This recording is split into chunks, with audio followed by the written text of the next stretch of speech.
I know it's been a while, but I'd always want to send our condolences. Dude, it's been a while, but it's the same. I remember I Yeah. did a podcast with somebody last year, and young boy, actually, I think he was maybe 24, 25 or something like that. And I said to him in the preamble before we did the recording, I said to him, yeah, my dad died of heart disease. And he goes, no, my dad died of heart disease too. And I said, when? And he goes, last year. And I was like, oh, no.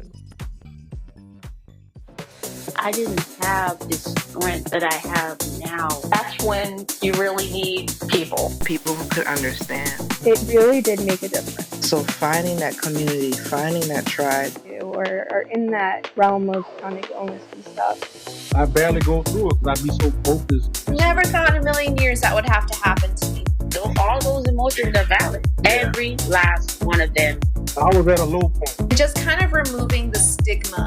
Ladies and gentlemen, this is the Chronic Brew.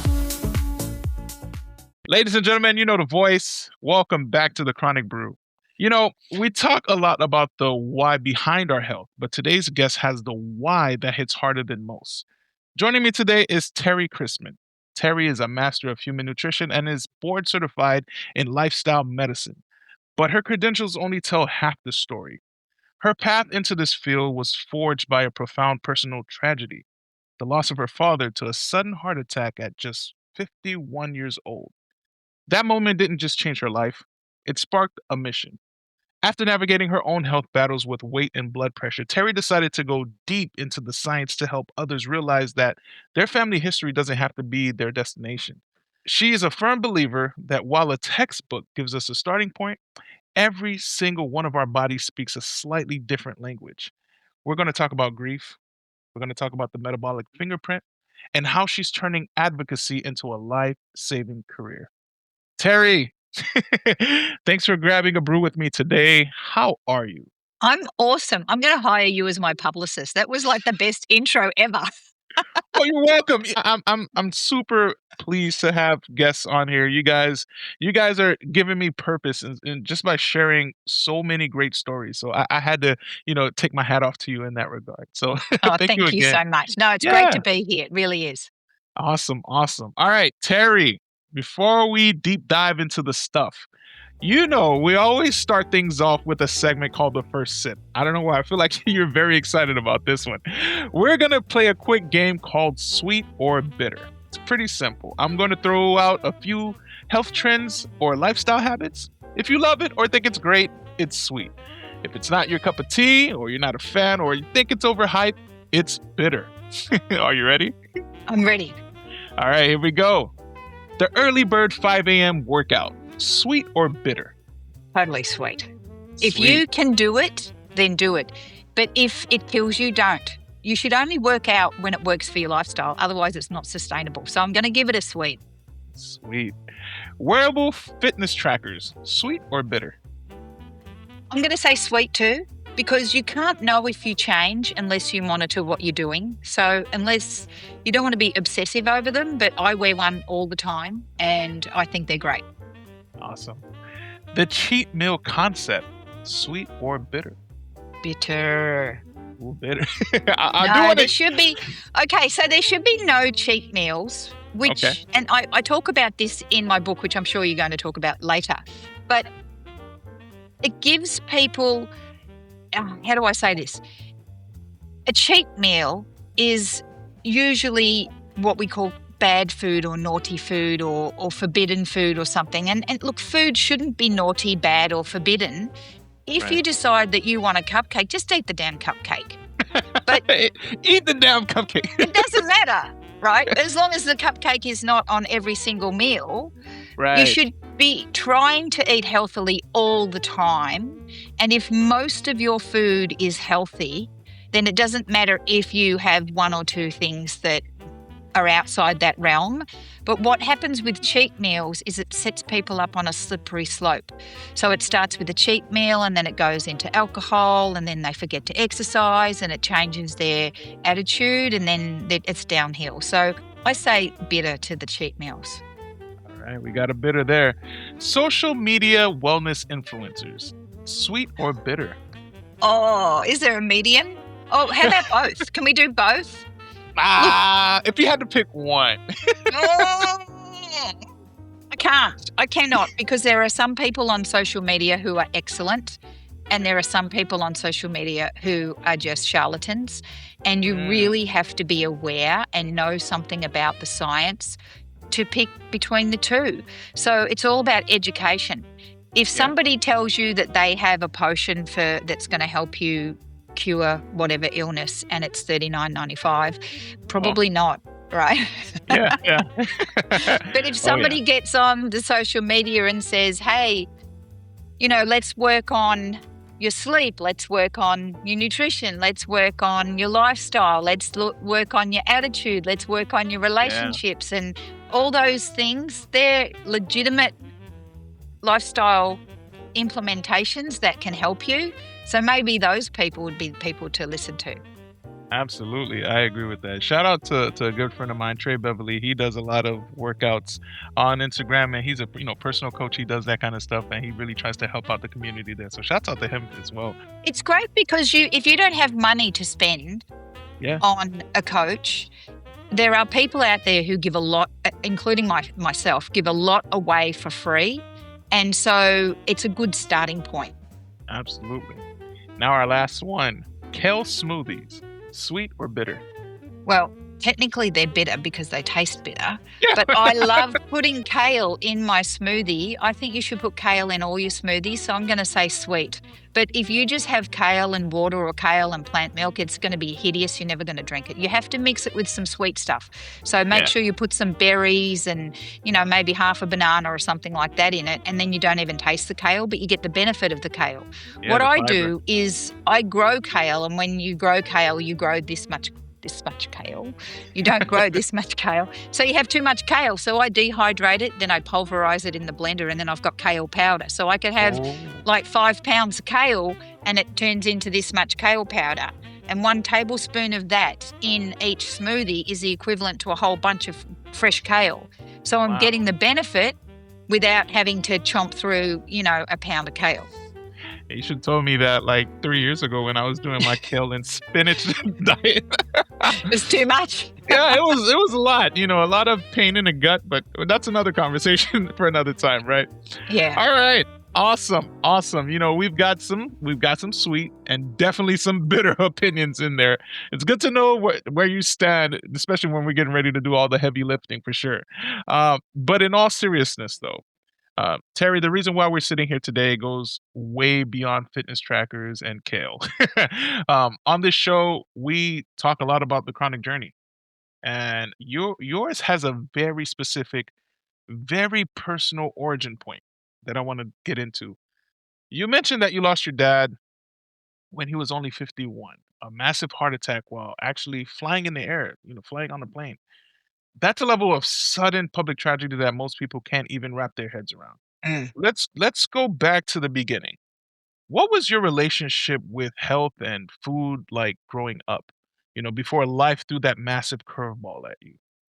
So I was born in the 60s, which meant that I was a kid in the 70s and the 80s and a young adult in the late 80s. And there was no such thing as processed food. It just didn't exist. So we ate vegetables and meat and fruit. And that was what we ate. So every night dinner would be some kind of meat plus 3 or 4 vegetables and maybe some kind of starch like potatoes. We very rarely ate rice. I don't know why, but, we just didn't. And dessert was fruit or ice cream, vanilla ice cream. I hated ice cream, and to this day I still don't like ice cream. And so my dessert was fruit. We never had cookies and cakes and things like that in the house. If it was a special occasion like somebody's birthday, we'd get a birthday cake. But back then, birthday cakes were made with flour, eggs, sugar, and milk and butter, right? And then these days, a birthday cake has 7,000 ingredients and stabilizers and thickeners and chemical additives and things like that. So food was real back then. Yeah. And my mum was not a great cook. which is why everything was very, very simple. Shout So, out to mom. yeah, exactly. Steamed broccoli, steamed carrots, and a grilled chop or something, right? That was the extent of dinner. Very plain. We'd have spaghetti bolognese sometimes or whatever, which is even though it's Italian, a lot of Australians eat spaghetti bolognese. And and I think the food was really healthy. And also, I grew up with a lot of exercise. My mum started me in swimming lap training at age 8. I remember when I went to the first session, I was 8 years old and we were in an Olympic sized swimming pool. And the coach came up to me and said, "Okay, Terry, get in there and do a 400-meter warm up." All And right, I warm up. started crying. I was like, 400-meter warm up? I don't even know if I can swim 400 meters, right? Which is 8 laps of the pool, Right. an Olympic pool. And his name is Dennis. He was so lovely. He was actually training uh, older kids for Olympic tryouts and stuff. And I was in the younger kids, think tank, so to speak. And I was really slow, but I just got in that pool and I just started doing my laps. And maybe I did 200 meters. He goes, "Okay, forget that. Next, we'll go on to something else." And he was always, even though I never finished the distance, he would always keep me in line with the other kids. So while the other kids did 400, I maybe did 200. Then we both moved on to something else. So lots of sport, tennis, swimming, gymnastics, dancing, all the things. So I think my lifestyle was pretty healthy, even though I did eat animal products. I ate eggs, I drank milk, I had yogurt, and I ate meat as a child. Going back a little bit, you've shared, we talked about how you lost your dad at 51 in such a tragic public way. I still can't even really like imagine at a heart attack while flying. When that happened, how did it shift your worldview? Did you feel an immediate need to understand the why behind it, or did that come later? Much later. Yeah, I Mm, had to deal with grief first. And yeah. I would say that it took 30 years. I know that sounds Wow. insane. And I hope people who haven't recently lost somebody aren't thinking, "Oh my God, is it going to take 30 years?" Yeah. Everybody's grief is different. I think for the first 15 years, I couldn't talk about it. I just could not talk about it. But when I started writing the book, so we're up to about 30 years when I started writing the book, it was almost a catharsis. It was like, now I'm talking about it, it doesn't hurt so much. I had a brick wall in front of me that I didn't want to get over it because I thought that if I got over it, I would forget him. And I didn't want to forget him. I wanted him in my life forever. And I still am pissed off. I'm totally pissed off. It's Yeah. it's one of those, it's not fair. Why me? And when in fact I didn't die, I'm still alive. Why, why my dad, the best person on the planet? Like, couldn't have happened to somebody else, like some a-hole, but no, it happened to my dad, who was There's a like lot of them out there. the most fantastic man in the universe. Why did it have to happen to him? So there was anger, there was resentment. I Yeah. didn't really go through the stages of guilt for a long time because I was really peeved. And I Yeah. just thought, this is garbage. This is completely unfair. He was trying his very best to be healthy and obviously not, right? Obviously, what he was doing, he wasn't getting the right advice. Mm, So he was killed in 1992. And in okay. 1990, so he was in Australia. In America, a doctor by the name of Dr. Dean Ornish did a study where he proved that you could lessen the risk of heart disease by eating a whole food plant-based diet and doing other things like stopping smoking and exercising and having therapy and all the lifestyle uh, pillars that we know now. Yeah. He did this study in 1990, and the organisation in Australia that looks after the cardiologists, I don't know what it's called, maybe it's called the Australian Society of Cardiologists or whatever it is, they discounted it. And they said, Oh, no, that's an outlier. That's not true. Blah blah blah. So not only did they not embrace it, they outwardly said, "No, that can't be true." And so when he was, 1990 to 1992, the 2 years before he died, there would have been not one doctor in Australia that would have said, "Hey, let's change your lifestyle. Right. Because it wasn't on the books. It wasn't common knowledge. Nobody knew that it was real. Some people thought it wasn't real. And so he was given advice that wasn't helpful. And to be honest with you, I didn't even know if he knew that he had heart disease. I think he knew he had high blood pressure because he was on high blood pressure tabs. He Right. was, I remember when I was, a teenager and struggling with my weight, he was on speed to try and make him lose appetite. So, there was the medications back then were not helpful for people. Right. And he would eat his dinner and then instantly go and have some dessert. And he would have like 5 pieces of fruit. Like I'd have half an apple or something, and he'd have 2 oranges, 2 apples, a banana. Yeah. He had a lot of volume. He was over 6 foot. He was a big guy, and he ate a lot of volume. And his weakness was not anything we had at home. His weakness was sneaky stuff outside of the house. So his job, he was the chief health inspector at a county in Australia.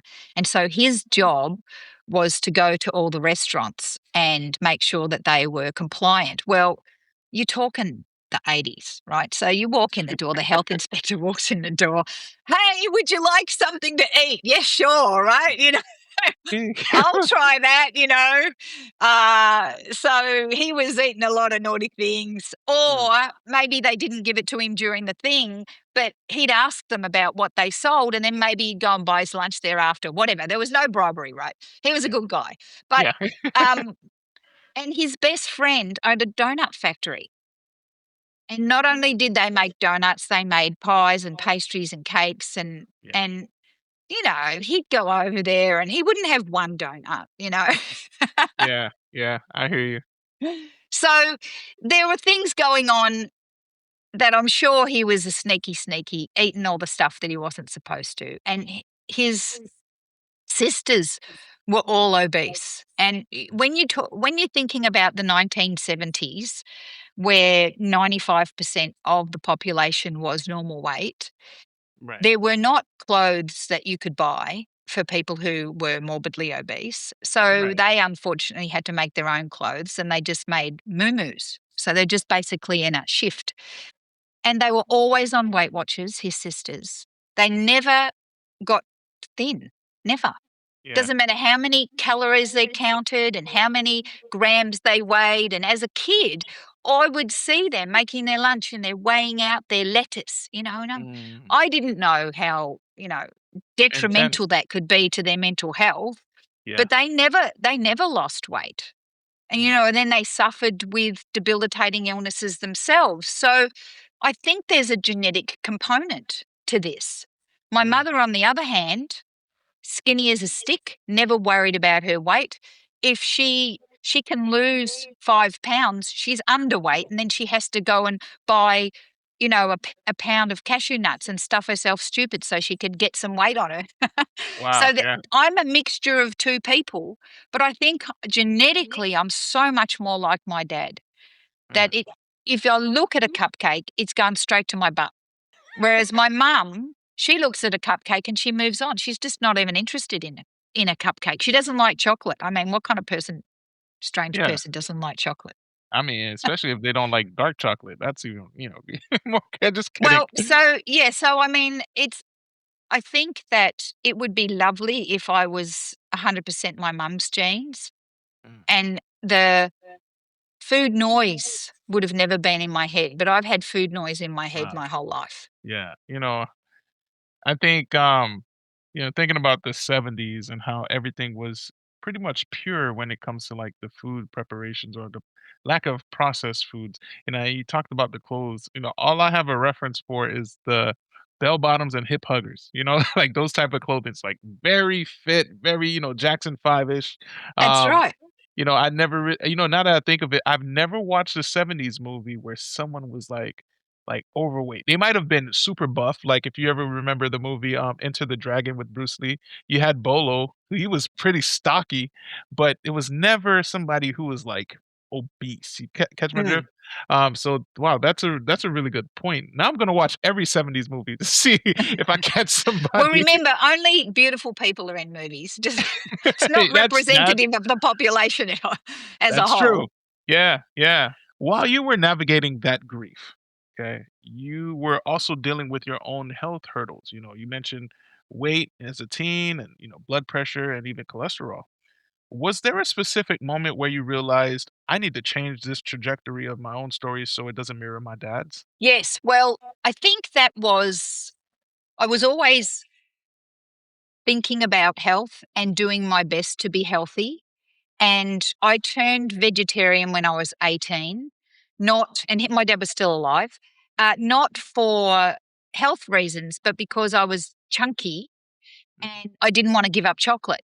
But I thought, okay, so this is an 18-year-old's brain, right? No knowledge of nutrition. I'm just like, oh, I've got too much weight to lose. And, 18-year-old girls are terrible when it comes to doing unhealthy things to remain thin. It's just, that's what 18-year-old girls do. And so I thought, well, what can I give up that's not chocolate? Meat. I don't really want to kill the cows and I can live without meat. So I'll just live without it. But what I started eating was lots of eggs, lots of dairy, and lots of, fries. And so it didn't help me, but I was happy that I wasn't killing the cows. And then I started doing more and more research. And look, we're talking 25, over a period of 25 years, you just start learning more and more and more. You learn more about the health system. You learn more about the food system. You learn more about your body, what works and what doesn't work. And bear in mind, young adult drinking alcohol, that didn't help too, right? So, and going out partying and, having falafels at 3 o'clock in the morning and, just because Falafels, that's man. when you need to eat, right? After you've just been out partying, drinking alcohol, you need to eat a Absolutely. falafel with like 1,000 calories. So I don't think it helped, but I was still doing a lot of exercise. And then when I was in my kind of mid-20s, I went to Jenny Craig. And that, in case people don't know what that is, that's a That is a weight classic one. loss. Yeah.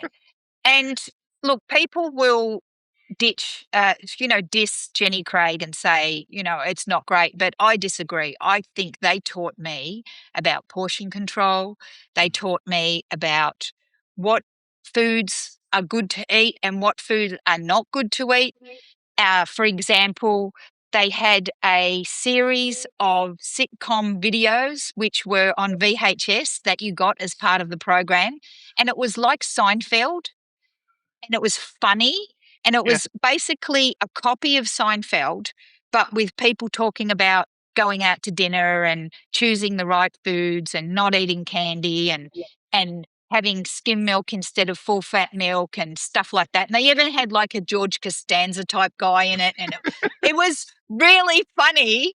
Good old I Costanza. watched those videos and they talked about going to the all you can eat buffet and the the reason why they went there because they were emotionally drained and re- that program really taught me a lot of things about emotional eating, about what foods to choose and what foods not to choose. And I lost a lot of weight on that program. And I will never say anything nasty about Jenny Craig.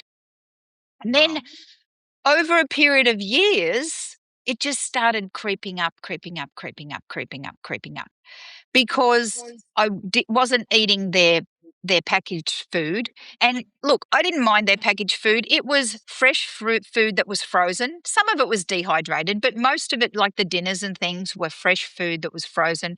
And the meals were quite filling and they were quite healthy. So that's why I lost a lot of weight on it, and they're calorie controlled. And the truth is, the human body follows a law of science, which is if you eat more calories than you burn, you're going to store those calories as either fat or muscle, depending on who you are and depending Yeah. on what your exercise is. Yeah. And so if you are in a calorie deficit, you will lose weight. And that weight may be muscle or it may be fat, or more than likely it's going to be a mixture of both. Yeah. So when you do it by yourself, and I call what I call freestyling it, you don't know how many calories you're eating. And That's true. even just 10 or 20 calories a day more than your body needs over time stores itself as fat, unless you're a genetic freak of nature and it stores it as muscle. And there's not too many females that'll happen to. Men, it can happen. But so it started creeping on again. And I was like, oh, now I have to do it all again. And so then I started another program and I was in 100%. And I was logging everything and I was writing down all my carbohydrate grams and my protein grams. And it Oh was to gosh. the calorie. And it Yeah. overtook my life for about 10 years. And I maintained a healthy physique, but a bad mental attitude to food. So Oh I yeah. would be starving and I'd look in my little book, oh, you've only got 20 calories, you can only eat 20 more calories and you haven't had enough protein and you're a vegetarian. What are you going to do? Mm. And that was before you could just buy pre-packaged tofu that had already been, seasoned. So Yeah. now, if I was doing that, I'd just get some tofu and chomp on it, right? And it wouldn't hurt because it's yummy. And I wouldn't buy the one that had no seasoning because that would be boring and horrible, like eating chalk. Yeah. Yeah. But back then I'd feel guilty because I had a banana. And that is really, really bad for your mental health. So I went to live in England when my kids were little, and my body was good. I was feeling fit, but I was still writing down every single little thing. And I decided that I wanted to become a personal trainer because I wanted to help other people. And I Right. thought exercise was the way to do it. So I went and I did a personal trainer degree in England and I did it with the YMCA and it was 6 months full time in school, not one of these 6 weeks online things. There wasn't really online stuff back then, but, uh, and I loved it. And I could keep my health and I was eating healthily and stuff, but still writing down all the things. And Uh, then I came back to Australia and I thought, oh, what am I going to do? I was being a personal trainer, but I wasn't really getting a lot of clients. And the clients I was getting, by this time I was 40, the clients were getting were people in their 40s and they had sore knees and they had sore oh. ankles and they had sore hips. And I was like, Yeah. I'm not qualified to teach people with sore ankles and sore knees and sore hips, and I don't know what to do. So I said, okay, off to university you go. So I went to university full time and did my personal training clients, and I got a degree in sport and exercise science because, again, I'm thinking about the sport, the exercise. This is what because this is what works for me. This is what keeps me trim and healthy. It's all sport and exercise. So that was great. And then I moved to Hong Kong. I know you didn't ask this question, but I'm just telling you my life No, this story. is And yeah. then and I'm then I taking moved to notes. I'm listening. Hong Kong and I got this fantastic job running a gym for an international baccalaureate school. And I looked after the health and wellness of the students and the teachers. And the students were aged 16 to 18 years. Okay. And I had 16 to 18-year-old girls. And they started asking me about nutrition. And morally and legally, I could not talk to them about nutrition because I did not have a degree in nutrition. So Right. I went back to university Yeah. while I was working and I got my master's in nutrition so that I could give good advice to the girls. And so that, all this takes time.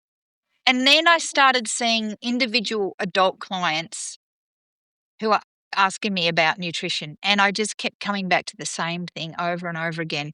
People have got high blood pressure, people have got high cholesterol, people have got high resting fasting glucose, and they've got fatty liver disease, and they got problems with their kidneys and all the things. Yeah. And I was like, okay, now I need to know more about that. So that's when I went to school again. Back to university. And I, became qualified in lifestyle medicine. So it's just life, Mo. Yeah. It takes you are where you are, and then you realize that you need to change or pivot or learn more things, and then you just, as life takes you in these directions, that's how I became obsessed with lifestyle medicine. Hi, everybody. This is Little Miss Undiagnosed, and you're listening to the Chronic Brew podcast.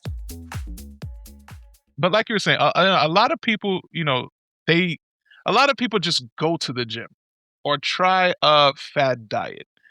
But you were all in and you got your master's in human nutrition. What was it like sitting in those classrooms, learning the high level science while you were personally living through the struggle? Well, at the time, the only struggle I had health wise was this blood pressure. I Mm, didn't because I was 41 or something when I started going to university, and I was 50 when I did my master's. So, and I just thought that it was some kind of genetic thing, and I had to take medication for the blood pressure. And every time I tried to get off the blood pressure medication, obviously in conjunction with my doctor, it just never really worked. It'd work for a bit and then I'd have to get back on again. So I just thought that maybe I'm just a weird unicorn because, I'm trying to do all the healthy things and the blood pressure is not working. And it wasn't until I started really focusing on getting rid of the dairy and the eggs that I started to see a reduction in my blood pressure. So I went to my doctor. I was living in Hong Kong and I went to my doctor and I said, listen, I want to go full vegan. I want to get off the dairy and the eggs. And the rest of my diet's pretty good, except for the occasional cupcake. I used to do cake decorating. I love yeah. cake. So I thought I have to stop doing that because I'm going to eat cake. And so he agreed to monitor me, and my blood pressure dropped really, really quickly. Wow. And so then I was like, oh, so all this stuff I've been reading, and this was not taught to me in university. This is just by the by, me reading different journals and things. It actually works. If you get rid of the animal products, you can lower your blood pressure. And another thing, Mo, that people don't usually know is that for every kilogram you lose in weight, and that's 2.2 pounds for Yeah. Americans, for every kilo that you lose in weight, your blood pressure will drop 1 millimeter of mercury, both the systolic and the diastolic. So in blood pressure, you've got two different readings, a top one and a bottom one. Yeah. And both of those readings will drop with every kilo of weight that you lose.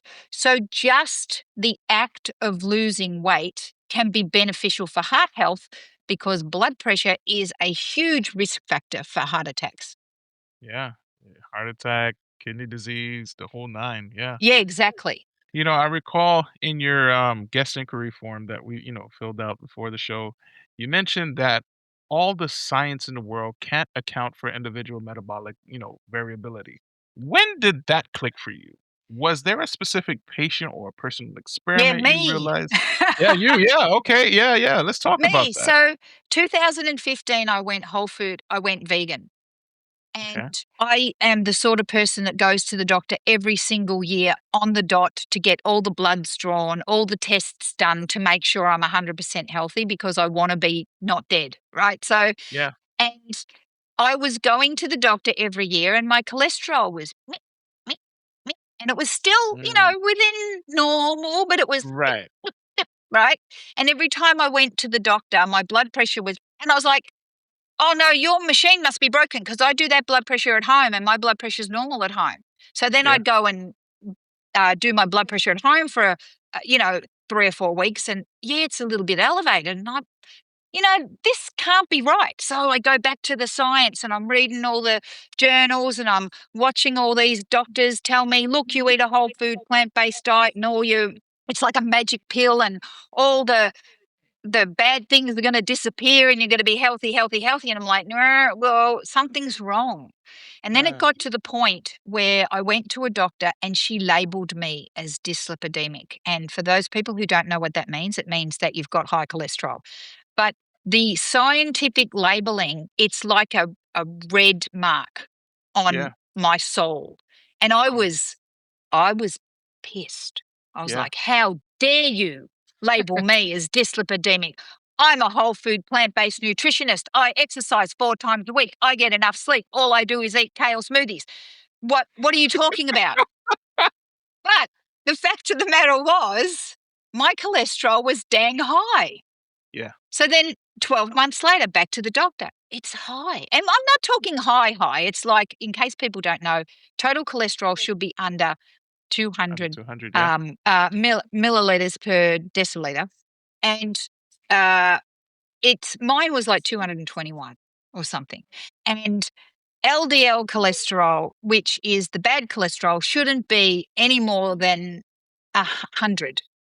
And mine was like 120 or 130 or something. Anyway, next year, same thing. And then I said to my doctor, that's it. Stop telling me it's okay. There is a line in the sand. And you know there's a line in the sand. And I know there's a line in the sand. He kept saying to me, don't worry about it. It's just a number. You're doing all the right things. You're fine. Gaslighting. Yeah, right.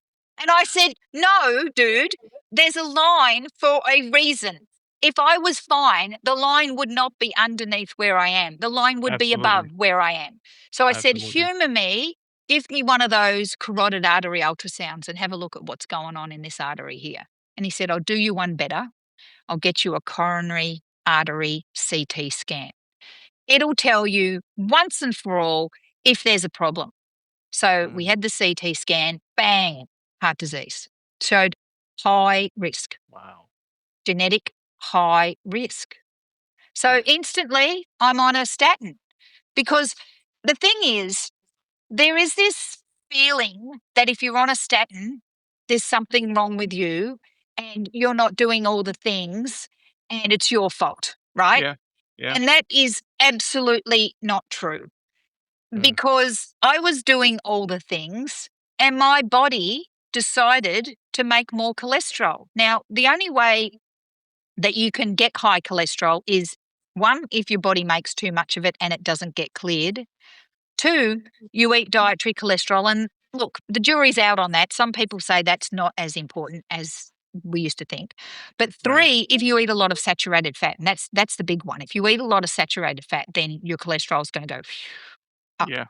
Well, hello, whole food, plant-based, low fat, no salt, no sugar. Don't eat a lot of saturated fat. The only saturated fat I would get would be from cashew nuts, and I hardly ever eat it. So, and then once in a while, I might have a Beyond Burger or something that's got some saturated fat in it. But seriously, my body was making too much cholesterol, and then my body decided that it wasn't going to do its job properly and it wasn't going to clear it. So now I'm on a different medication which helps clear that cholesterol. Now my cholesterol is, it's fantastic. I've got the cholesterol of a child. So I'm really, really excited about that. But it took medication and I have to get over myself to say, I need medication. And it's not a failing. It's just that my body has decided to do things that are going to push me towards the heart attack. Well, I don't want to be pushed towards the heart attack. Yeah. When I found out that I had high cholesterol and that I needed to go on this medication, the first thing my husband bought me was an AED. And for people who don't know what an AED is, that's that little machine that when somebody dies in front of you and they're having a heart attack, you put the little pads on their chest and it shocks them back to life. We have one in our house because he said, you know what? It's a very small price to pay to keep you alive. Now, I hope I never have to use that, ever. But I've got it there because my body has decided that it wants to have heart disease. Thanks. Yeah. Thanks, but no thanks, right? Yeah, exactly. So I want people to know that if they are struggling with a chronic condition, don't beat yourself up about it. Surely, if you have a chronic condition and you don't do any of the things that are required to have a healthy lifestyle, and there are many of them, and we could talk about them in a different podcast.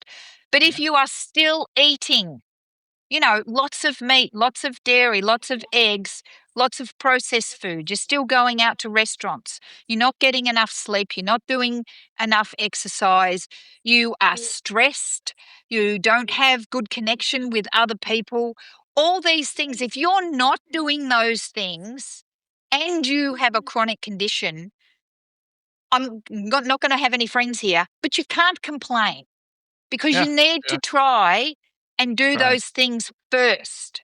Yeah. So you do all those things and then you be as healthy as you can possibly be.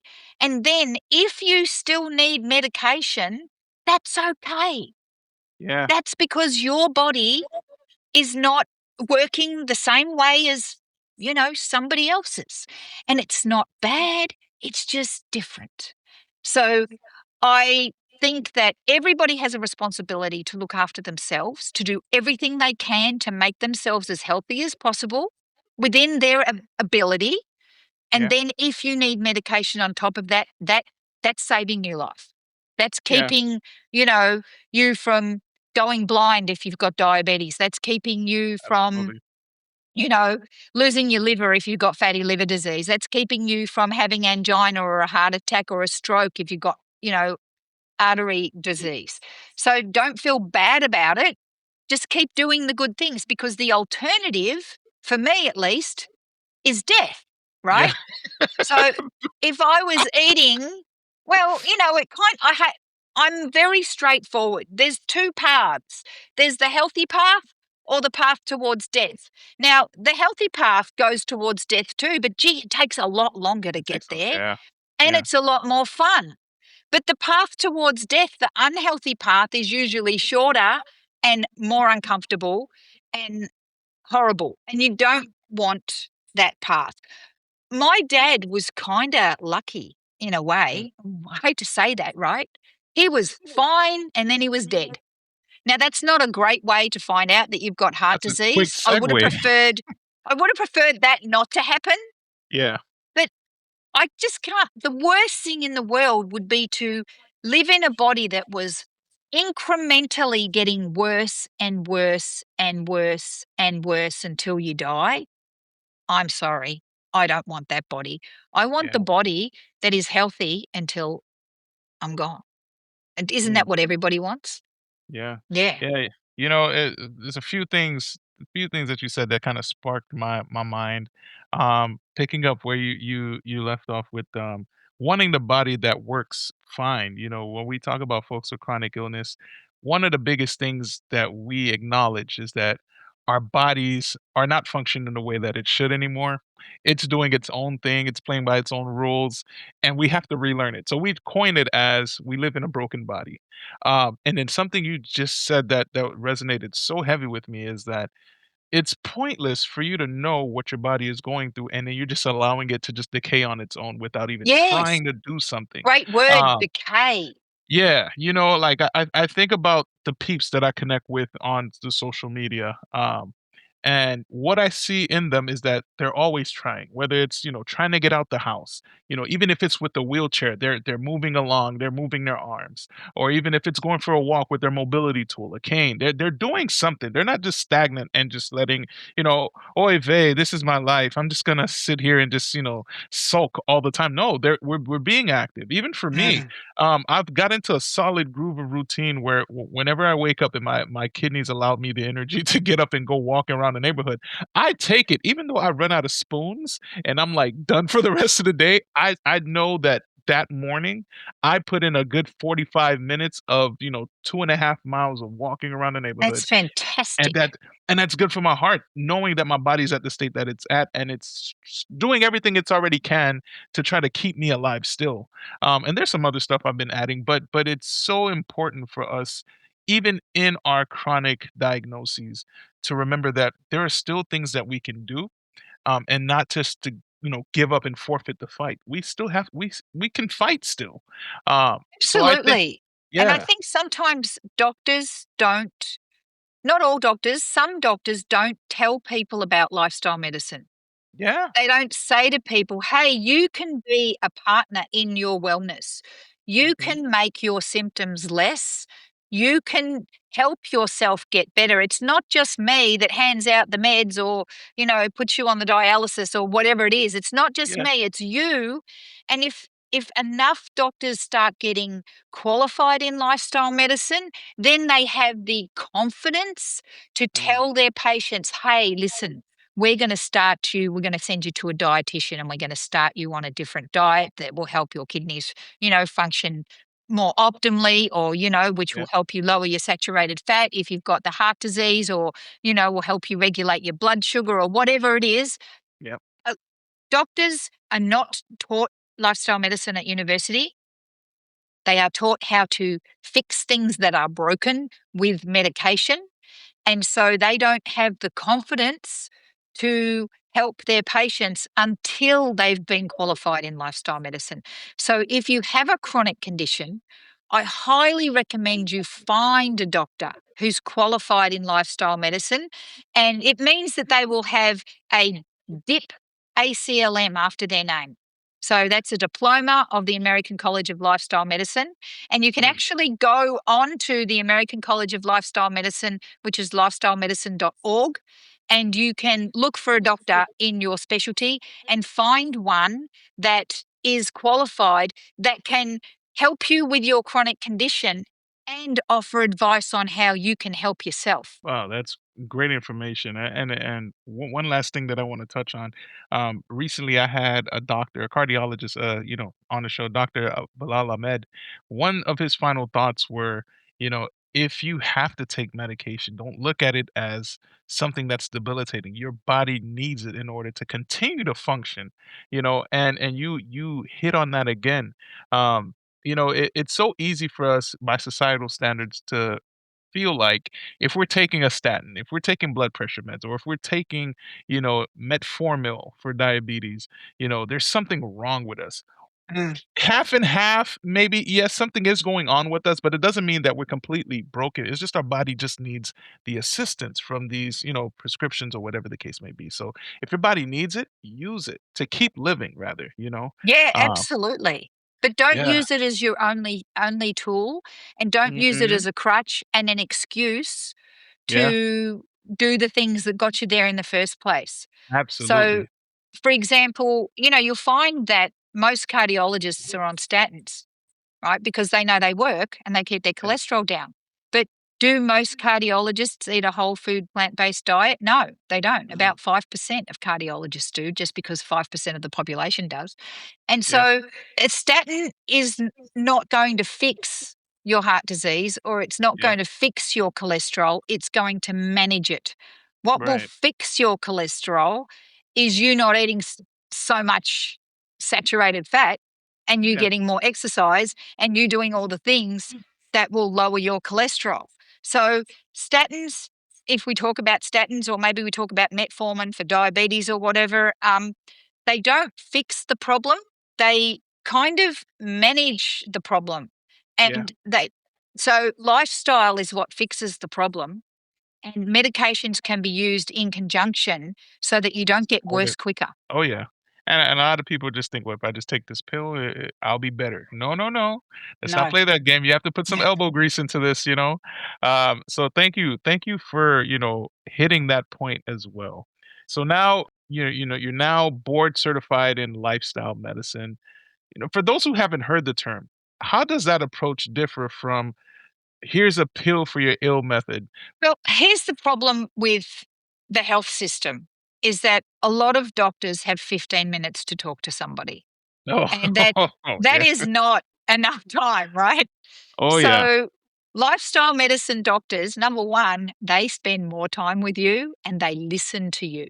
That's the Mm, first thing they do, is they listen. They want to know, what's going on with you, Mr. Cool Beans? You tell me what's happening, and you tell me about what you eat, and you tell me about how much you exercise, and you tell me how your sleep is, and you tell me all these things. And then what we're going to do is we're going to try and tweak one or two of those things. Not all the things at once, because that's overwhelming and you won't do it. yeah. Let's see, what's one thing that we can tweak today that's a no-brainer.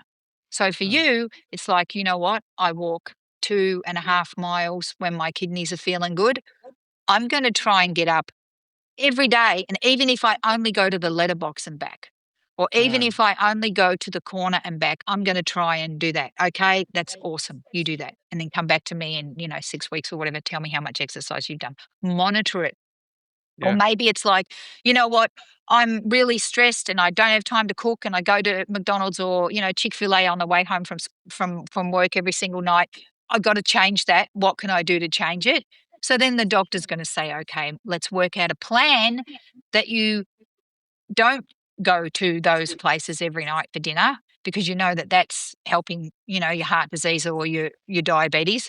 So they will look at things that you can do to start helping yourself, and then they're still going to prescribe you the medication that you need. They're not like, oh, it's not either or.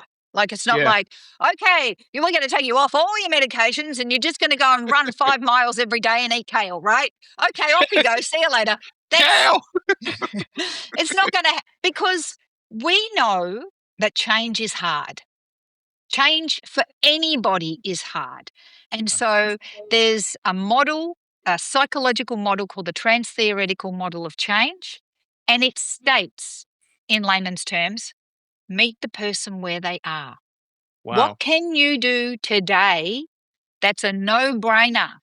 So maybe you're not drinking enough water. Okay, get a water bottle, stick it on your desk. It's looking at you every minute. If you still don't drink that water, even though it's on your desk, put a sticky note on the bottle that says, drink me. Anything that you can do to improve your health one step at a time. And it's a partnership over a period of time. It's not you turn up once and I'll give you the list of 15 things to do and I'll see you later and I never see you again. It's let's try this thing. Come back to me. Tell me how that worked. Did you do it or did you not do it? If you didn't do it, why didn't you do it? I didn't do it because it was too hard. It didn't fit into my lifestyle. Well, then that was the wrong thing to try. So you're not a failure for not doing it. It was the wrong thing to try. Let's try something you can do. So maybe you have breakfast sausages for breakfast every day. Could you make a smoothie, or is that too hard? Maybe we start you off on a bowl of overnight oats. You make them once on Sunday afternoon. You stick them in your fridge every day. You take them out of the fridge. That's all you have to do, eat them. Yeah. So that's a really easy thing for people to do. They're getting the oats. Oats are really, really good for lowering your cholesterol. They're full of fiber. They got lasting energy. They've got protein in them. You're going to throw some berries in there, antioxidants, great fiber for your guts. So there are things that people can do. We just have to find the right thing for that person. And then once they get the confidence, oh, now I have overnight oats for breakfast, 5 days a week, and I only have breakfast sausages at McDonald's 2 days a week. Well, that's not a failure. That's a win. That's a win. That's a huge win. So that's what lifestyle medicine is. It's looking at the person, the patient, the client, whatever, and saying, what can we do together to help you help yourself so that you get the confidence? Because the next time you come and you say, I've been eating those overnight oats for breakfast, we say, okay, what do you want to try next? Oh, I might try and go for a walk after work. Okay, let's give that a go. You know what I mean? So that's how it works. And then each one of the healthy habits that the patient does is leading them further down towards the health. And it's not an overnight success. It takes time, just like everything. Absolutely. Look, there's some people, Mo, that are just going to go, all right, I want to do it all. And they can do it all. And there is evidence to suggest that if you do it all right now, your results are going to be awesome sauce and you're going to get better quicker. There's no doubt about that. But there's also evidence to suggest that people can't sustain that. Because if you are the sort of person that can do it all, why weren't you doing it all before? That's true. Right? So, sure, if you think I'm going to go gung-ho, I'm going to throw out everything out of the cupboard, which, I have a book and we haven't talked about the book, but there's my book, Fabulous Health. It says go to your cupboard and throw everything out, right? And then fill it up full of healthy things. That's a good thing to do because then you have no choice. Yeah. When you're at home, if your food in your house is healthy, you have to eat healthy food. Absolutely. So some people find that like that's a godsend. rather than, one bit at a time. Some people will go, that's it. I'm taking all the crap out of my house. Excuse my Australian. Uh, and then I'm only going to have healthy food in my house. And that is awesome. If you can do that, do that. But if you think, it's too scary, just go one step at a time. Your mission now is reducing the risk of non-communicable diseases. Mm. When you're talking to someone who feels like their genetics are a death sentence because of their family history, how do you help them reclaim their power? So this is a hard one because Mm. it's cultural. Yeah. And you'll find that if a family, let's say diabetes, we'll go there because that's an epidemic right now. Yeah. If a family has a history of diabetes, then you look at what the family does. What do they eat? How do they exercise? And those are the two most important things with diabetes. It's food and exercise. And then you find out, well, we eat fried food all the time and Yep. we don't exercise and our kids sit on the couch and they play video games. And this is not in our culture to not eat everything, soaked in oil, and we eat dessert every night and stuff like that. So even though you would think this is genetic, you won't know if there's a genetic component until one of you says, I'm not going to eat like that. I'm not going Mm, to sit on my butt playing video games all the time. I'm going to the start outlier. exercising. I'm going to start doing things. Now, there's lots of stories of people who've done that. Their brother's had his leg amputated because of diabetes. Their mother's blind because of diabetes.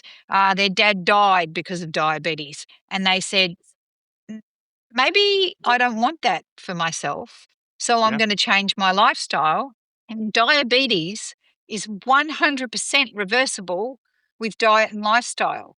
So if you can do it with guidance, doing it by yourself is very, very hard. And I don't suggest anybody does that by themselves. I suggest they absolutely have guidance and a community to support them so that Yeah. they can change. If you can do that, then you can say, okay, this is how you are now. Do you still need a little bit of metformin? Yes. Do I still Mm, need a little bit of insulin? Maybe, but I need, only 10% of what I used to need. And now right. I don't have neuropathy in my fingers because obviously, things are working better. And Yeah. now my vision has improved. And, my blood sugar is normal, and there's a thing called HbA1c, which measures your blood sugar over the past 3 months. 3 months. And Yep. that's, 5.2, which is awesome sauce. I don't have pre-diabetes. I don't have diabetes. I'm fabulously normal. Right. Then that's fantastic. Or maybe HbA1c is 6.3 or whatever, which is kind of creeping up towards diabetes. Maybe that's when you still need a little bit of metformin or whatever to kind of keep it low. That's okay. Mm. Then this is not a genetic condition because Yeah. you changed. And if it Yeah. was a genetic condition and you did all the things, It would have been nothing would have automatic. changed. You would have stayed the same. Yeah. So a lot of these non-communicable diseases are not genetically based. Look, I would consider, I have a genetic propensity for heart disease and high cholesterol, but that doesn't mean I have a death sentence. I've chosen to stick it to the genetics. I've chosen to say, well, good on you, Mr. Genes. You do you and I'll do me. And I'm going to Right. keep that risk at bay. And yes, I still Good. need medication, but so be it. So I think the genetic claim sometimes is true, but Mm. sometimes it's a cop out for not wanting to try. Oh yeah. Oh, it's going to happen to me anyway, so it doesn't matter. Give me that chocolate cake, Nah. right? That It's going to happen goes anyway. hand in hand with having a chronic illness, and you're not doing nothing to try to, you're Yeah, just letting everything decay. Yeah, that goes hand in yeah. hand. But it's also Mhm. knowledge too, Mo. I think my dad was trying, but he didn't have the right information. Yeah. And that's the worst. So If you have a chronic condition and you are trying so hard to reverse this condition or to make it better, but you're not doing the things that will move the needle, that's soul destroying. Yeah. Because you're just running on a treadmill in a circle like a little mouse. All you have to do is get the right information. Then once you have the right information, then you can start making steps that will help the condition. But if you're still, and I hate to say it, people are going to say I'm on my high horse. I am on my high horse. You've got to start with diet. Yeah. Whole plant foods reverse chronic conditions. Not in 100% of cases because, the world is a bell curve. I don't know if you know anything about science, but there's a bell curve Statistics and it's going to work for a lot of people and it's not going to work for some people, and that's okay.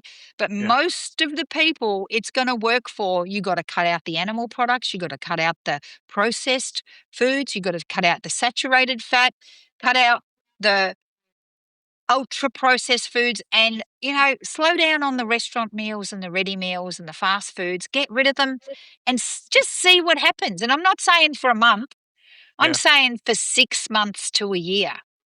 Yeah. And see what happens. And one thing I was just thinking about as you were talking, one thing that's tied to information, or getting the right information is hope. Like when you have the right information, all of a sudden there's a spark of hope, like maybe this can actually work this time. Yeah. Because when let's say, for example, let's say somebody was just lifting weights for no reason. And I mean, they lift weights, they know that the outcome is going to be becoming muscular, but they don't have the information of knowing what's happening, what's really happening to their body as they're pumping the iron. There's some miraculous things happening. And I just can imagine like the person finding out like, wait a minute, as I'm lifting weights, I'm actually reprogramming my body to rebuild the furnace into something that'll burn more. I'm gonna keep lifting weights all the time now. And That's so right.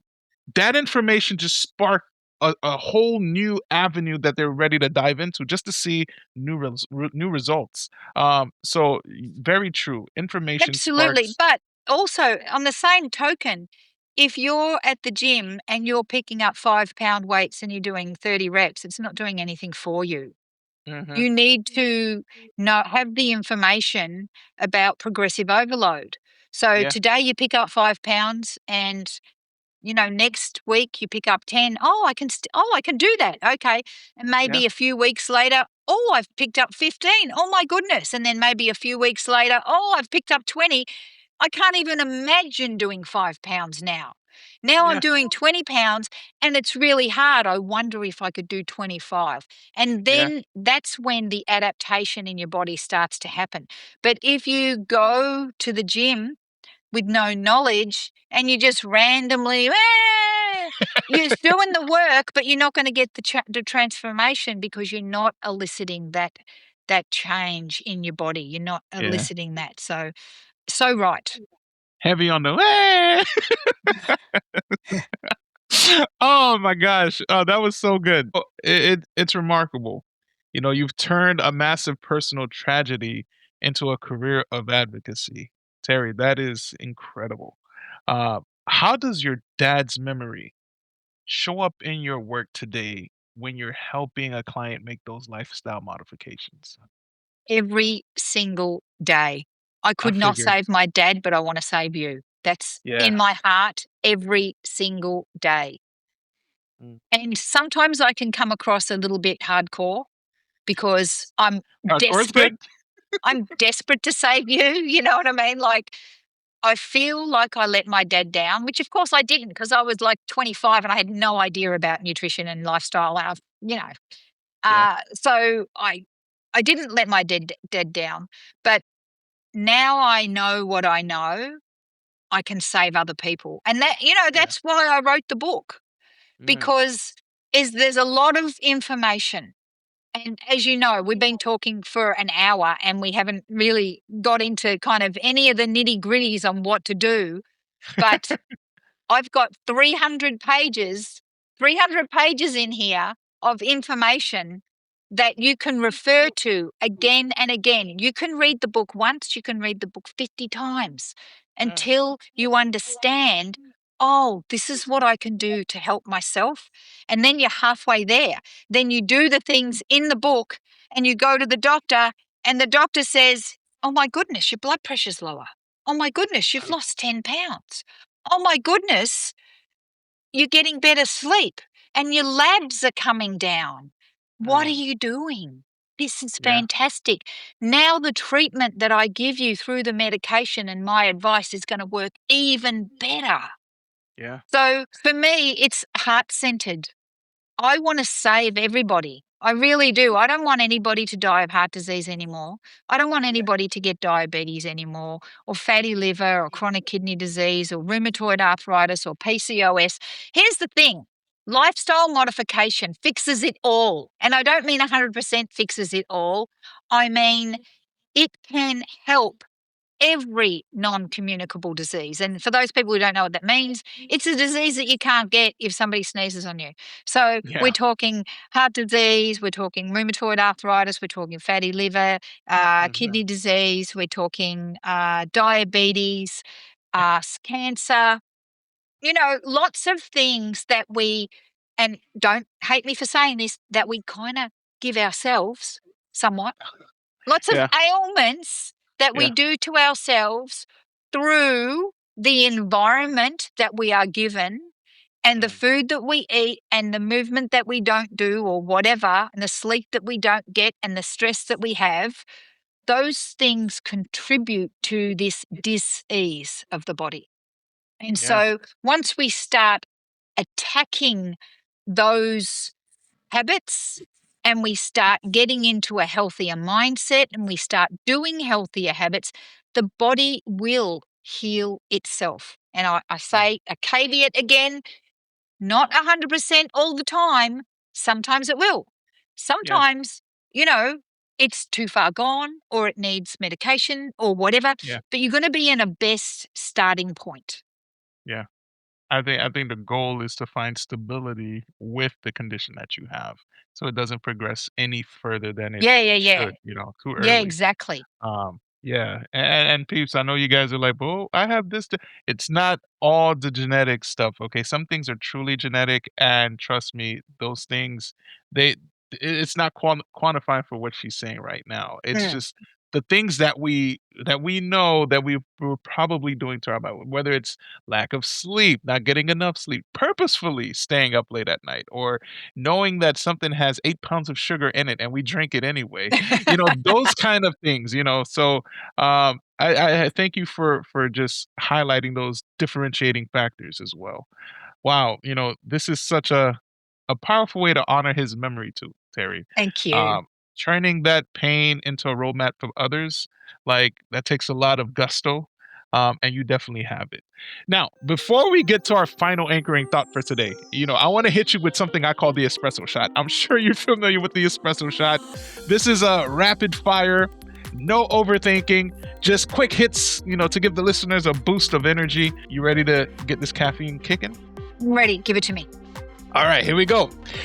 If you could only eat one nutrient-dense food for the rest of your life, what's the winner? And don't say kale. Broccoli. Broccoli, yes. I thought you were going to say kale. All right. What's the one nutrition fact, air quote, people still believe that makes your eye roll? Oh my God, this is a hard question.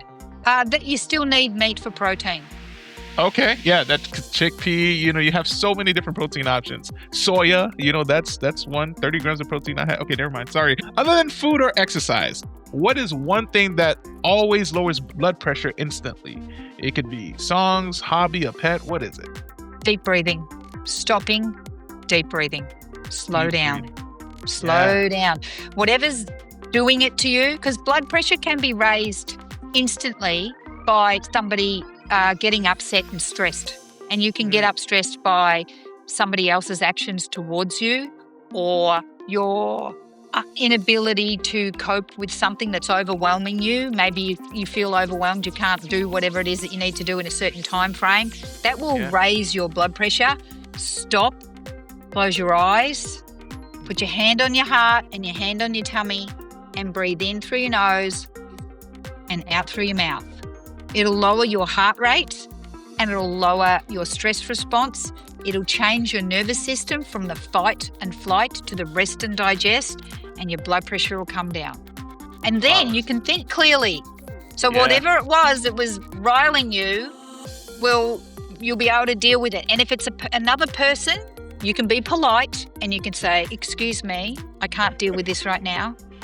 Could you go out of my room, or I'm going to go, I'm leaving this room and I'm going to get some chill time."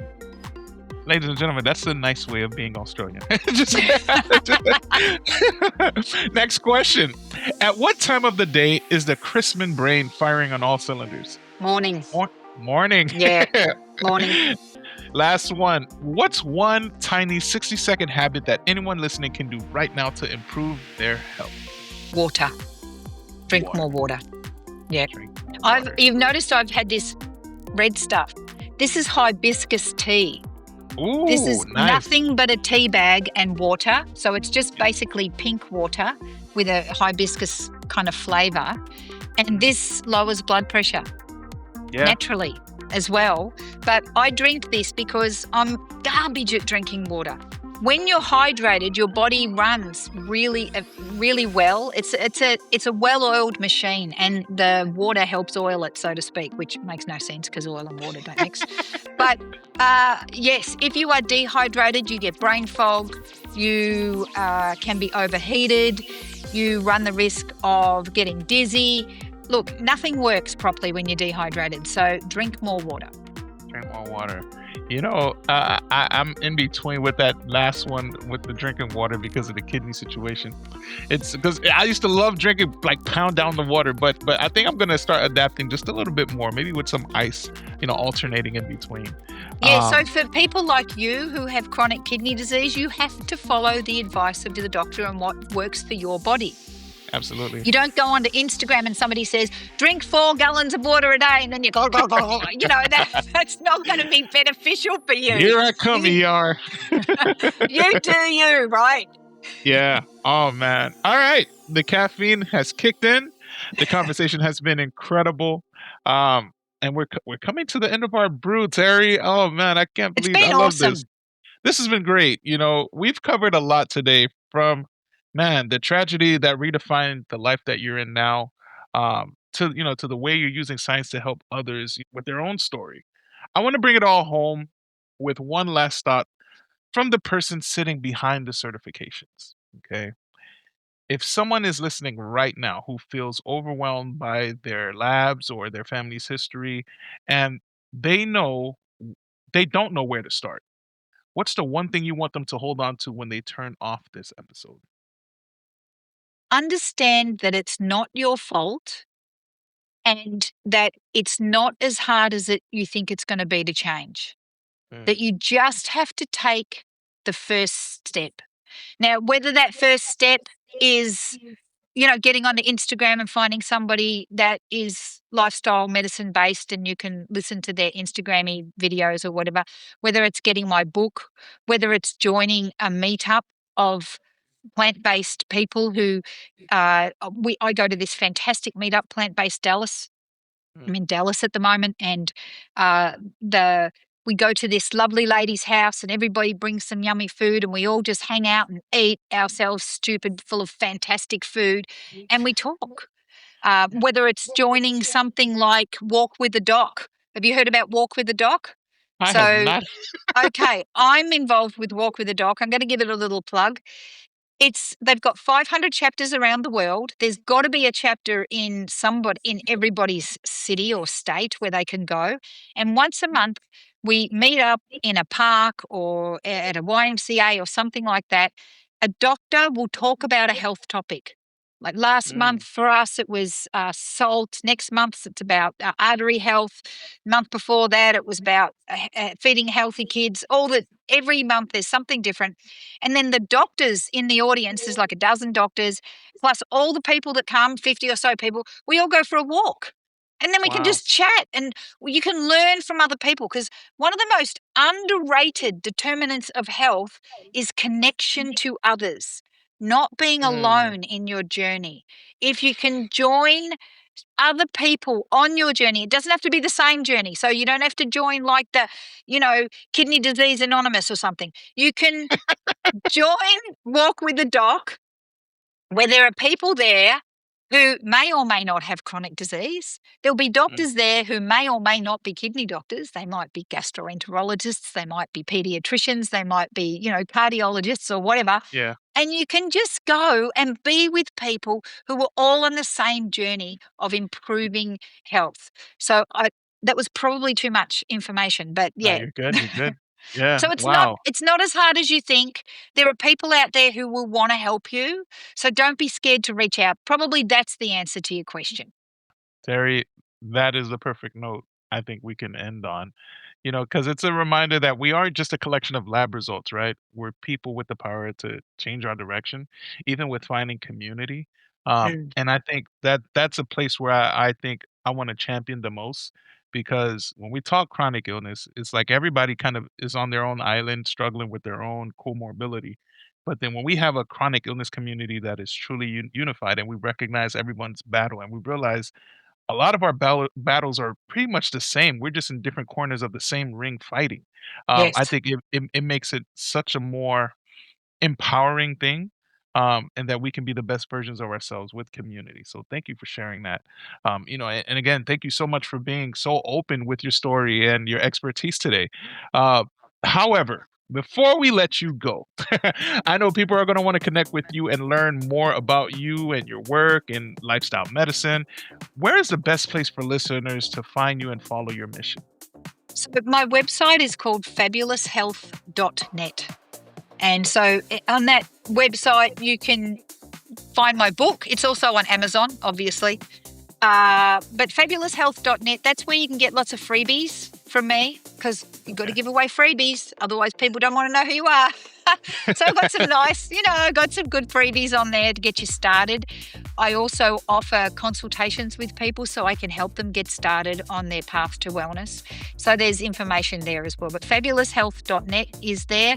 I've got links to my YouTube channel and my Instagram and blah, blah, blah. Look, I'm not a big fan of social media. I'm a big fan of connecting with people one-on-one and talking to them. So I do a lot of public speaking, and so you can, contact me and find out when I'm going to be speaking next, and maybe you can turn up to that. It'd be awesome to see people while I'm out. Awesome. And peeps, don't worry. I'll make sure all of those links are tucked right into the show notes so you guys can find them with just one tap, all right? And as for us, if you enjoyed this conversation, make sure that you're following the show so you never miss a brew. You can find me over on Instagram at Mr. Coolbeans2889. Come say hi, and I love hearing your thoughts on these episodes. If you want to go a little deeper into the conversations we have here, I've launched a new Substack called the After Brew. That's where I'm sharing my personal reflections, the behind the scenes of my own journey, and the thoughts that keep spinning after the mics turn off. Terry, thank you so much again. This has been truly, truly incredible. Thank you so much for being here with me. Thank you so much, Mo. It's been awesome. Your questions were just so lovely, and it's been a pleasure speaking to you and your audience. Aw, thank you. And to everyone listening, may your coffee be strong, may your heart stay resilient, and your journey be uniquely your own. I'm Mr. Cool Beans. This is Terri Chrisman. I'll see you next time on the Chronic Brew podcast. Peace.